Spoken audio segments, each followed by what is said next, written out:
Imagine a single port, just one harbor on the Pacific coast, capable of rewriting the economic fate of an entire continent. Now imagine that port becoming the center of a geopolitical chess game between the world's two superpowers. This isn't fiction. This is the story of Chancay. In 2019, Chinese state-owned shipping giant COSCO made a bold move, a $1.3 billion investment to construct what would become South America's first Chinese-operated deep-water port. The prize? A 60% stake in Peru's port of Chancay and exclusive operating rights for 3 decades. Everything seemed to be going according to plan, until it wasn't. As construction neared completion in 2024, Peru's government abruptly pulled the plug, canceling China's exclusive rights and terminating the agreement entirely. International observers declared it a major setback for Beijing's ambitions in Latin America. The United States, watching nervously from the sidelines, seemed to have scored a victory in limiting Chinese influence in its geopolitical backyard. But then, something extraordinary happened. Just months later, Peru's president flew to Beijing, not to negotiate, but to apologize. The government didn't just restore China's operating rights. They rewrote national law to make it happen. And now, Peru is planning a staggering $21 billion investment in railways designed to connect the entire continent to this Chinese-built port. What changed? Why did Peru reverse course so dramatically? And what does this mean for the future of South America and the global balance of power? Today, we're diving deep into one of the most fascinating infrastructure stories of the decade, a tale of ambition, pressure, economics, and the strategic battle for influence over an entire continent. To understand why the port of Chancay matters so much, we need to step back and look at the bigger picture. For decades, China has been expanding its economic footprint across the developing world through its Belt and Road Initiative, a massive global infrastructure program aimed at building ports, railways, highways, and energy projects in over 140 countries. The goal is simple: create new trade routes, strengthen economic ties, and increase Beijing's geopolitical influence. South America, despite its vast natural resources and growing economies, has historically been one of the regions where China's presence was less pronounced. That started changing in the 2010s, as Chinese companies began investing heavily in mining, agriculture, and energy across the continent. But there was one missing piece: a direct, efficient maritime gateway connecting South America's Pacific coast to Asia. Enter the port of Chancay. Located roughly 58 kilometers north of Lima, Peru's capital, Chancay isn't just any harbor. It sits on one of the finest natural deep-water sites on the entire Pacific coast of South America, with depths reaching 18 meters, deep enough to accommodate the world's largest container vessels. This geographical advantage makes it a game-changer. When COSCO Shipping signed the deal in 2019, the vision was clear: transform Chancay into a world-class megaport capable of handling the massive flow of goods between Asia and South America. The initial plan called for 4 major berths capable of docking ultra-large container ships, the kind that can carry up to 18,000 20-foot equivalent units, or TEUs. The projected capacity? 1 million TEUs annually in the first phase, with long-term expansion plans aiming for 1.5 million. But it wasn't just about size, it was about speed. Currently, shipping routes between South America and Asia face significant bottlenecks. Cargo traveling from Peru to China must either pass through the Panama Canal, a journey of approximately 35 days, or take the long way around, detouring through the treacherous Strait of Magellan at the southern tip of the continent, which adds even more time and cost. The Panama Canal, while iconic, has serious limitations.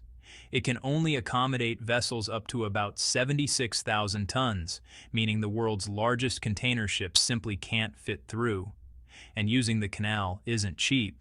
Transit fees can run into the hundreds of thousands of dollars per vessel. Chancay promised to change all of that.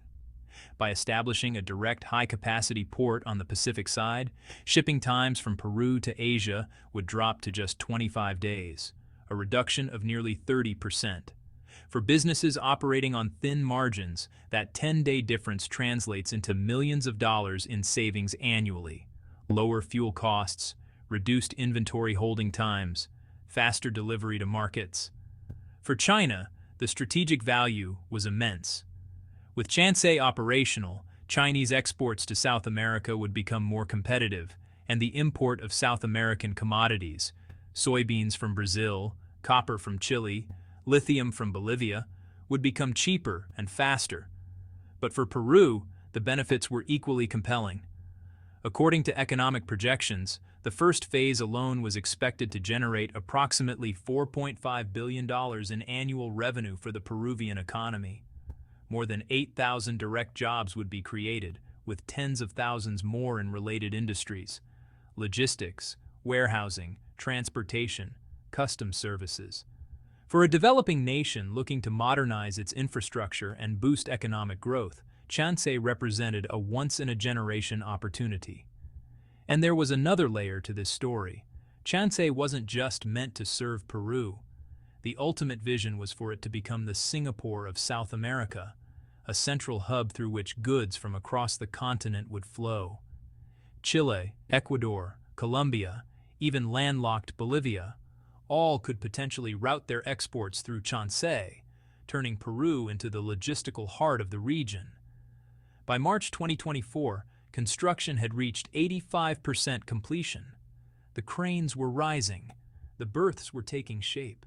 Everything was on track for a launch later that year. And then, without warning, everything fell apart. Just as the port of Chancay was approaching its grand opening, Peru's government dropped a bombshell. They were canceling COSCO's exclusive operating rights. The official reason cited by the Peruvian National Port Authority? Correcting administrative errors. They claimed the agreement contained legal irregularities that needed to be addressed. But anyone paying attention to international relations knew there was more to the story. Behind the scenes, a very different drama was unfolding, one involving Washington, D.C. From the moment COSCO secured the Chancay contract, the United States had been watching with growing alarm. American defense and foreign policy officials began sounding warnings about what they called China's expanding strategic footprint in the Western Hemisphere, a region the U.S. has considered its sphere of influence since the Monroe Doctrine of 1823. The U.S. Department of Defense publicly raised concerns about potential military applications of Chinese-controlled ports. Could Beijing use Chancay for naval operations? Might it serve as a logistics base for Chinese warships operating in the Pacific? These questions, whether grounded in real threat assessment or strategic posturing, began circulating through Washington's policy circles and eventually reached the media. American think tanks and scholars amplified these concerns, framing China's infrastructure investments through the lens of economic coercion and debt-trap diplomacy. The idea that Beijing uses large loans and infrastructure projects to gain political leverage over smaller nations. Although many economists have questioned the validity of this narrative, it proved effective in shaping public perception. The message was clear. The United States viewed China's expansion in South America as a direct challenge to its own influence. For Peru, caught between the world's two largest economies, the pressure was intense. On one hand, China had become their single largest trading partner, a relationship that had grown steadily for 8 consecutive years. On the other hand, the United States remained a crucial ally, a major investor, and a significant security partner. Under this pressure, Peru's government made what appeared to be a calculated political move. They would terminate China's exclusive rights, citing technical legal grounds, while still attempting to maintain the construction partnership to ensure the port's completion. It was an attempt to thread the needle, to appease American concerns without completely alienating Beijing. But this halfway solution satisfied no one. For China, the cancellation represented a breach of contract and a potential loss of strategic position after years of investment. For the United States, merely removing the exclusive label wasn't enough to diminish Chinese influence at the port, and for Peru itself, the move created deep uncertainty about the future of a project that had already become central to their economic development plans. International observers declared it a win for American diplomatic pressure. Some analysts suggested this marked the beginning of a broader pushback against Chinese infrastructure projects across Latin America. The narrative was simple. China had overreached, and now they were facing the consequences. But they were all wrong. What happened next defied conventional geopolitical logic. In June 2024, President Dina Boluarte of Peru traveled to Beijing. This wasn't a routine diplomatic visit or a trade discussion. This was, in essence, a mission to fix what her government had broken. During the visit, President Boluarte personally engaged with Chinese leadership to resolve the Chancay dispute. The message from Lima was unmistakable.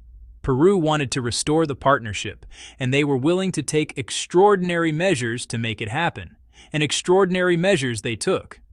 The Peruvian government pushed through amendments to the National Port System Law, the very legal framework that governed port operations in the country. They dismissed the pending lawsuit against COSCO's operating rights. And they formally restored the exclusive 30-year concession that had been canceled just months earlier. It was an almost unprecedented reversal, and it raised an obvious question. What changed? The answer, quite simply, was mathematics. Peru's government had run the numbers, and the numbers were damning.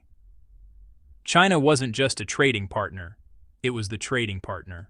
For 8 years running, China had been Peru's largest source of trade, and that relationship was accelerating, not slowing.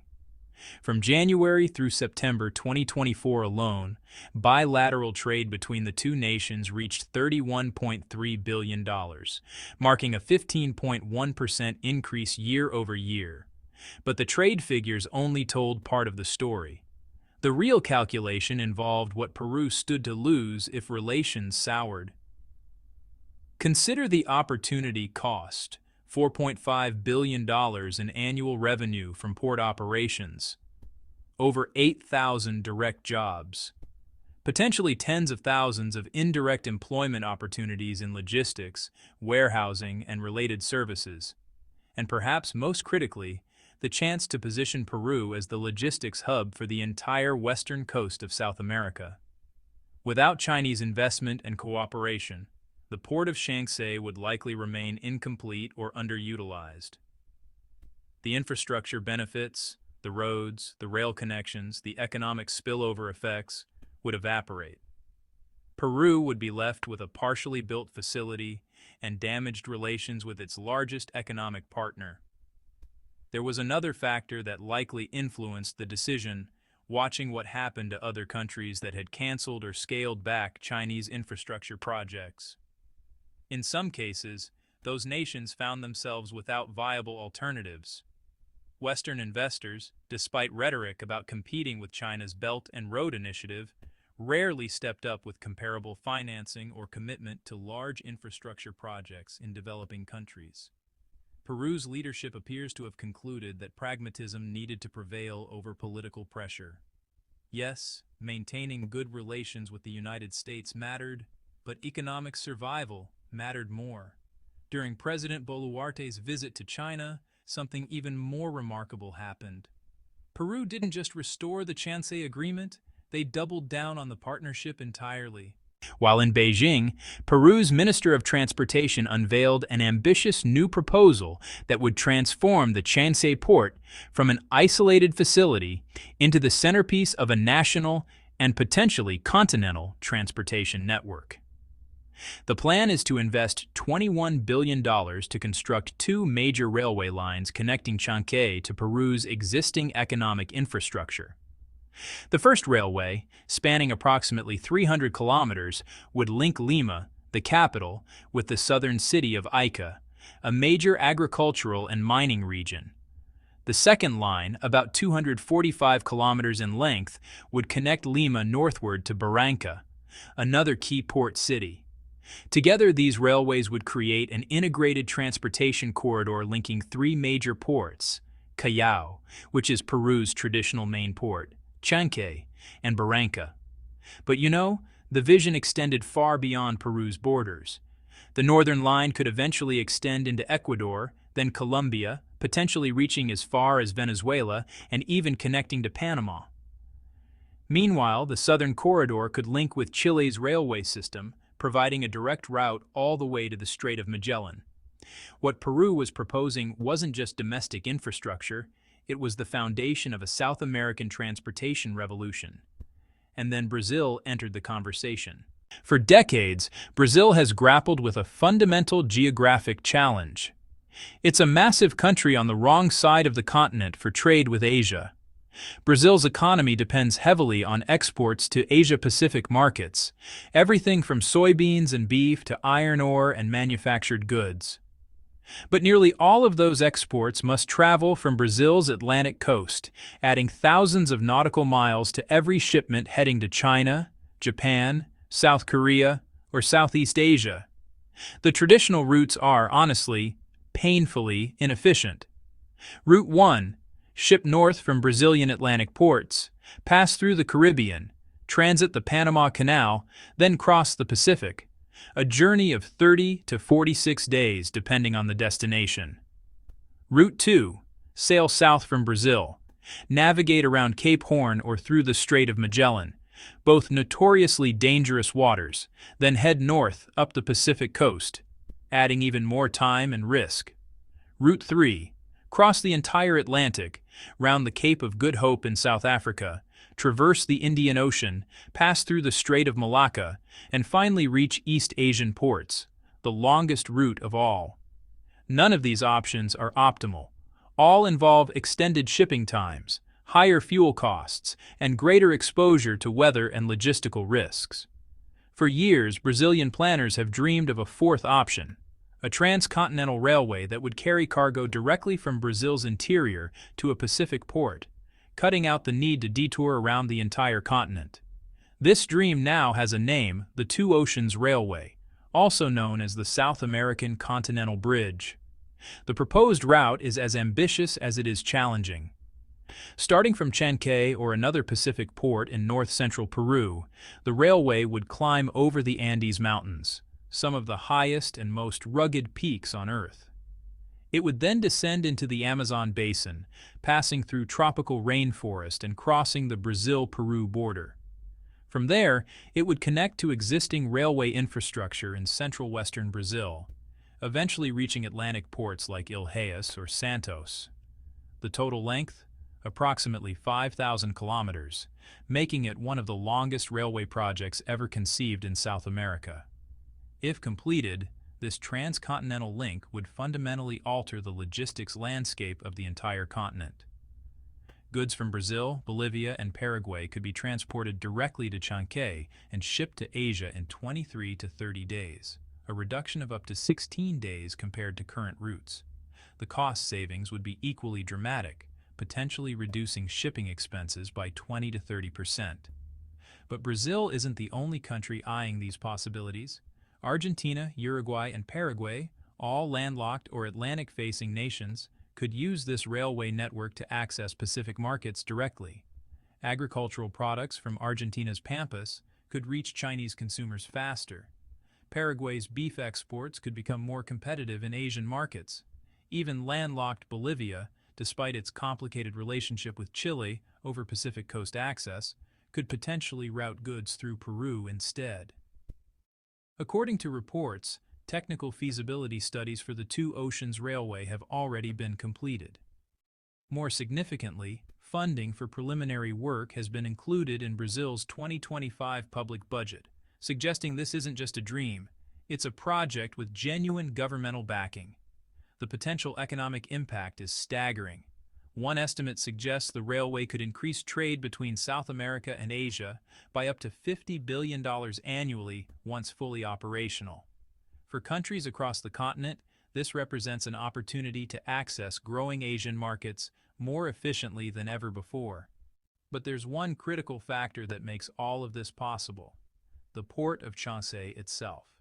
Without a modern, high-capacity Pacific port capable of handling the increased cargo volume, the entire transcontinental railway concept falls apart. You can build all the railways you want, but if there's no adequate port at the end of the line, the goods have nowhere to go. This is why Peru's decision to restore China's operating rights at Chancay matters so much. It's not just about one port in one country, it's about unlocking the infrastructure potential of an entire continent. And that reality has not been lost on observers in Washington. While South American nations celebrate the possibilities of continental integration, the United States faces a more uncomfortable reality. Its strategic leverage in the region may be weakening. For over a century, the Panama Canal has been the crown jewel of American influence in Latin America. Although Panama technically owns and operates the canal today, its construction, expansion, and long-term strategic importance have been deeply tied to U.S. interests. The canal generates roughly $3 billion in annual revenue for Panama and handles about 5% of global maritime trade. But more importantly, the Panama Canal has given the United States significant influence over the flow of goods through the Americas. Want to ship soybeans from Brazil to China? You're probably using the canal. Moving manufactured goods from Asia to the U.S. East Coast? Same story. This choke point has provided Washington with both economic benefits and strategic leverage. The rise of Chancay threatens to disrupt that equation. If South American countries can ship goods directly through Peru to Asia, the volume of traffic through Panama could decline. Some estimates suggest that up to 10 to 15% of Panama Canal traffic could be diverted to Chancay-based routes once the railway networks are operational. That might not sound like much, but in terms of revenue and strategic importance, it's substantial. Furthermore, the symbolic implications are even more significant. For decades, the Panama Canal represented the primary infrastructure link binding North and South America. If Chancay becomes the region's premier Pacific gateway, operated by a Chinese company and integrated into China's Belt and Road Initiative, it would mark a visible shift in economic orientation. This explains why American policymakers reacted so strongly to the original Chancay Agreement. It wasn't just about one port, it was about the potential reorganization of South American trade patterns away from U.S.-aligned infrastructure and toward Chinese-operated alternatives. Some American analysts have raised concerns about potential military implications. Could China use Chancay as a resupply point for its growing blue water navy? Might it serve as an intelligence-gathering location? These questions reflect genuine strategic uncertainty about how China might leverage its infrastructure investments. However, other observers argue these concerns are overstated. Unlike some other Chinese port projects, such as those in Pakistan or Djibouti, which have clear military dimensions, Chancay appears to be primarily a commercial venture. There's little evidence of military infrastructure being built, and Peru maintains sovereignty over its territory, regardless of who operates the port facilities. The more pressing question for the United States may not be military, but economic. Can Washington offer a competitive alternative? In recent years, U.S. officials have spoken about the need to provide developing nations with alternatives to Chinese infrastructure financing. Initiatives like the Build Back Better World framework and later the Partnership for Global Infrastructure and Investment have been announced with great fanfare. But rhetoric hasn't translated into comparable action. While China has committed hundreds of billions of dollars to infrastructure projects across the developing world, Western alternatives have been slow to materialize. Projects are often smaller in scale, come with more conditions, and face greater bureaucratic hurdles. For countries like Peru, the choice becomes pragmatic. Take the concrete offer from China today, or wait for a theoretical alternative from the West that may never arrive. This doesn't mean the United States is powerless. Washington still maintains significant influence in Latin America through security partnerships, diplomatic relationships, and existing economic ties. But the Chancay episode reveals the limits of that influence when competing against tangible infrastructure investment. Despite the grand ambitions and economic projections, significant obstacles remain before the South American Continental Bridge becomes reality. First, there's the engineering challenge. Building a 5,000-kilometer railway across some of the world's most difficult terrain is no small feat. The Andes Mountains present extreme elevation changes, geological instability, and harsh weather conditions. The Amazon rainforest brings its own complications: dense vegetation, indigenous territories, environmental concerns, and difficult logistics. Previous attempts at transcontinental South American railways have foundered on these exact challenges. The engineering is possible, but it's expensive, time-consuming, and prone to cost overruns. Second, there's environmental opposition. Any railway through the Amazon will face scrutiny from environmental groups concerned about deforestation, habitat destruction, and impacts on indigenous communities. Brazil has faced international pressure over Amazon conservation for years, and a massive infrastructure project cutting through the rainforest will certainly attract attention. Balancing development needs with environmental protection will require careful planning, extensive environmental impact assessments, and meaningful consultation with affected communities, all of which add time and complexity to the project.